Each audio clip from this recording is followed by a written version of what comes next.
how to use voice memos to make a voiceover for one of my movies.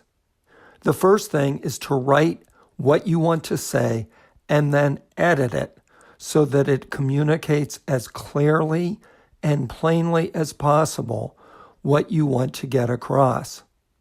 You want the tone of your writing to be conversational, and when you record it, make it sound like you are talking, not reading.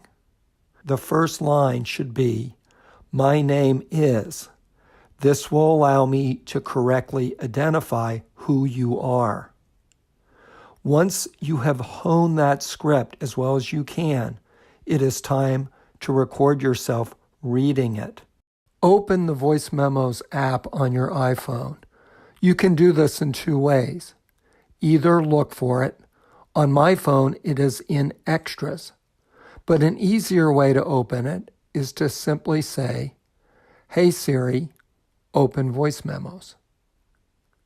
When you are ready to start reading your statement, hold your iPhone as if you were talking to someone on the phone. This is very important because it will eliminate the problem of percussive vocal pops that sometimes occur if your breath hits the microphone.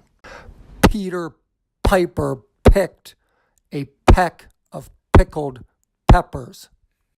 Hit the red record button and read the statement.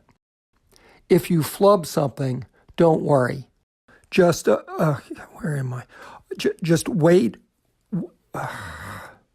Just wait a second and do it over. When you are done, hit the red square to stop the recording. Voice Memos may prompt you to save the file. If so, do it. My newer version of Voice Memos saves it automatically. The final thing is to send the file to me. You need to find the share icon, which is an up arrow.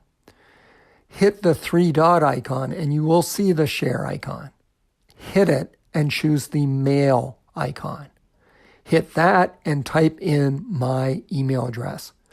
You might put your name in the subject line. Hit send, and I'll get it shortly. Thank you very much.